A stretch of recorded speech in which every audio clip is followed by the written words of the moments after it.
Hello, and welcome to the Intel Brief, your daily intelligence briefing on global geopolitics. Today is Friday, 16 August.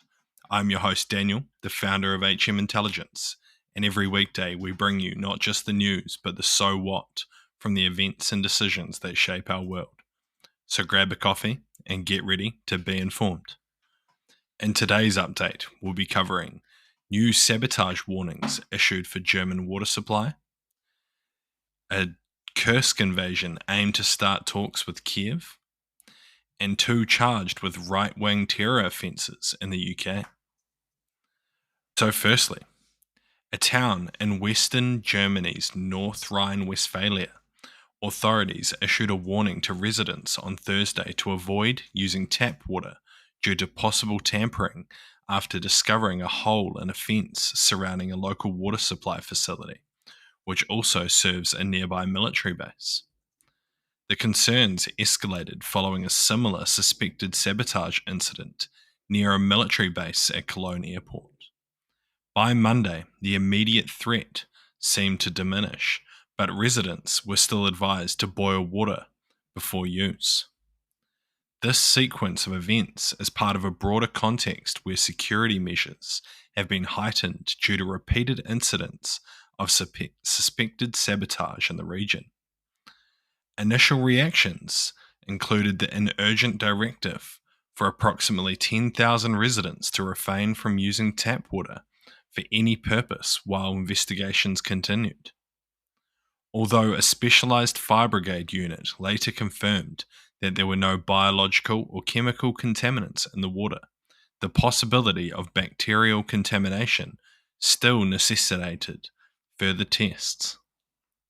These incidents occur amid a backdrop of increased security protocols following previous tampering with water facilities at a Bundeswehr barracks. Meanwhile, Germany has adjusted its national security strategies, evidenced by increased defence spending and reshaping of aid allocations, all while NATO reported other security concerns in the area, underscoring a heightened vigilance across the region. So what? So let's be honest, it seems highly likely that all of these incidents are part of a coordinated effort by a foreign state actor, likely Russia or Iran, to disrupt the German military and society through sabotage attacks. It is also likely that the German security services are working overtime to identify and disrupt these plots, such as the one mentioned in this article. However, this is clearly not an easy task, with foreign agents or the people they hire, such as criminals, able to act alone or in small groups, which limits their exposure and makes identification difficult. And next, an advisor to Ukrainian President Volodymyr Zelensky stated that Ukraine's recent unexpected cross-border incursion into Russia's Kursk region was a strategic move aimed at compelling Moscow to engage in fair peace negotiations. He emphasized that Ukraine needs to deliver significant tactical defeats to Russia to bring them to the negotiating table. He explained that the operation in Kursk demonstrated the use of military force as a necessary tool to push Russia towards fair negotiation. He also clarified that Ukraine has no intention of occupying the Russian territory and is solely focused on defending itself. However, he argued that inflicting tactical defeats on Russia is essential to force them to consider peace talks. He also suggested that the presence of Ukrainian troops within Russia could influence Russian public opinion, as many Russians have not yet felt the direct impact of this war.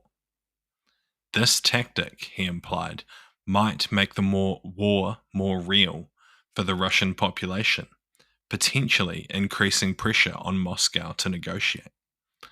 So what? This seems to make sense. Up until now, when negotiating with Russia, all Ukraine had to offer them was less death. But Putin seems to have no issue with sacrificing Russian troops in the name of his war in Ukraine. Now, Ukraine has some Russian land with which to negotiate with. However, for this to be successful, Ukraine needs to hold on to the Kursk region for long enough to bring Russia back to the table, a task that could prove difficult. And finally, a young 18-year-old man and a 19-year-old woman in the UK have been charged with terrorism offences related to extreme right-wing activities, according to police on Friday. The charges include preparing for terrorist acts, with the woman also accused of collecting information that could aid in such preparations. The investigation, which led to their arrest in Cheshire, north of London, is not linked to the recent riots across the UK. Police have assured the public that there is no wider threat associated with this case, and the suspects are due to appear in court on Friday. The incident has sparked broader concerns about the growing influence of hateful ideologies in the UK. The Rusi think tank highlighted that these ideologies have been simmering beneath the surface of society for years, often ignored or dismissed. The think tank also criticised the presence of anti-migrant rhetoric in the UK, noting that despite previous violent incidents such as the firebombing of migrant processing centres, these threats have not yet been adequately addressed, allowing such dangerous sentiments to continue spreading. So what? Things appear quite tense in the UK at the moment, with people wondering if there will be more protests and what will happen next. While it seems likely that there will be more protests over the next 3 to 6 months, it is possible they will die out in the longer term as the public moves on to the next issue. Thank you for listening to the Intel Briefing, your daily intelligence brief on global geopolitics, brought to you by HM Intelligence.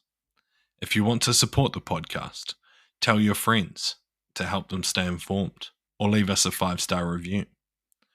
Or if you want to learn more about intelligence, why not take one of our courses? They're all online, self-paced, and affordable. Thank you for listening. I've been your host, Daniel, and I'll see you next time.